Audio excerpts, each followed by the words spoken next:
looking at Jerusalem from just outside the city. Also live, the holy city of Mecca, from the USS Ronald Reagan in the Red Sea off the coast of Saudi Arabia. Radiation has been detected, indicating that nuclear weapons were used in these unspeakable attacks. Ethan. No word on casualties yet, but we can assume the death toll is catastrophic.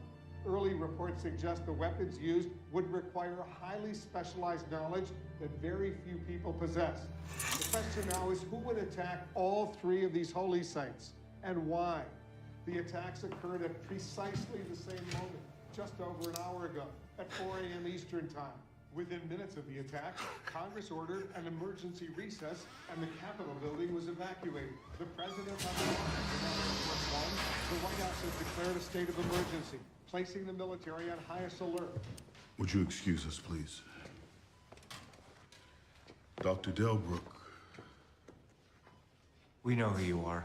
We read the manifesto, we found your lab.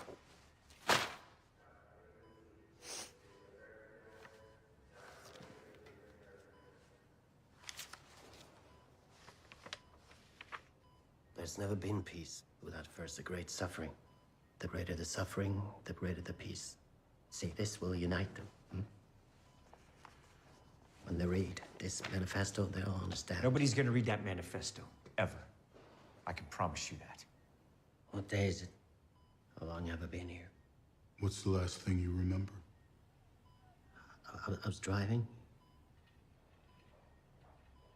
Someone hit me. That was 2 weeks ago. 2 weeks? 2 weeks. This is yours, isn't it? It's how Lark communicated with you. Lark? John Lark. We know all about him. You know nothing. There's information in this phone that could lead us to him, and you have the passcode. You think Lark is the enemy, You? Well, whoever you are the enemy. You're why the system survives. Why the suffering goes on. Shut up. We don't care about you. We want Lark. What if we make a deal? No, there's no deal. Luther, step outside. Ethan, give me 5 minutes with this guy. Ethan, I can't let you do that. That's not who we are. Maybe we need to reconsider that. What if they read the manifesto on the air? What, you can do that? We can do it with a phone call. Well, if he reads Lark's manifesto, No. I'll give you the passcode. Ethan! Think, Ethan. Think of the greater good, please. Yeah, you do that.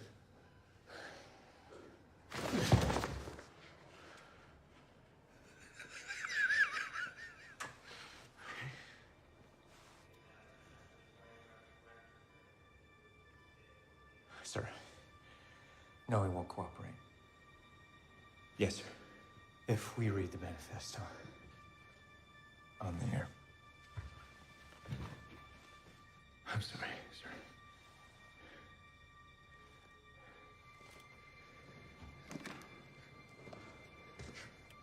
Trading and global markets plummeted. Stand by. I'm told we're about to get some additional information. I've just been handed a document from Mills Delbrook, a nuclear weapons specialist who claims to have built the weapons used in these attacks. I've been asked to read this manifesto in its entirety. There has never been peace without first a great suffering. The greater the suffering, the greater the peace. As mankind is drawn to a self-destruction like a moth to the candle, the so-called defenders of peace, the church, the government, the law, work tirelessly to save humanity from itself. Well, it's not gonna help you now. But by averting disaster, they serve to delay a peace What's done is done. that can only come through an inevitable baptism of fire. The suffering I bring you is not the beginning of the end. It is the beginning of a greater mutual understanding Did we get it? through common suffering. It is the first step toward the ultimate brotherhood of man. We got it. The suffering I bring you is the fruit. Go.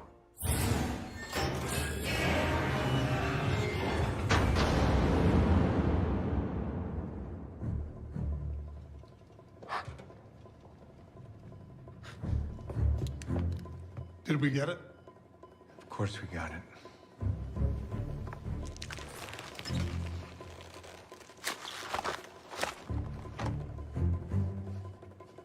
Told you we'd get it.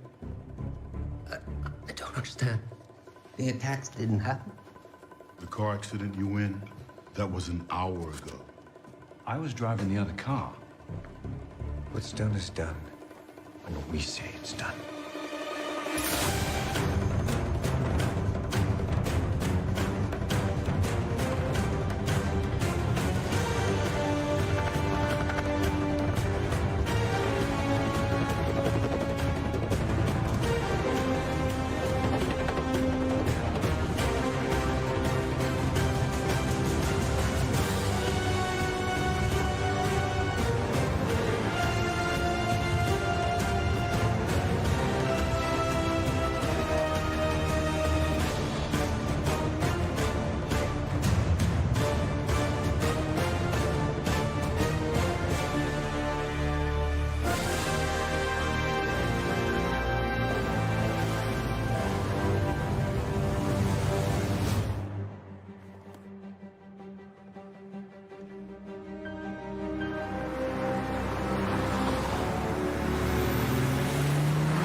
Sir. That phone you unlocked led us to a server in Iceland where we managed to decrypt and communicate between John Lark and this woman. Alana Mitsopoulos, activist and philanthropist whose charity work has earned her the nickname the White Widow. It's all a front for her real trade. Arms dealing, money laundering, extensive political connections provided with protection.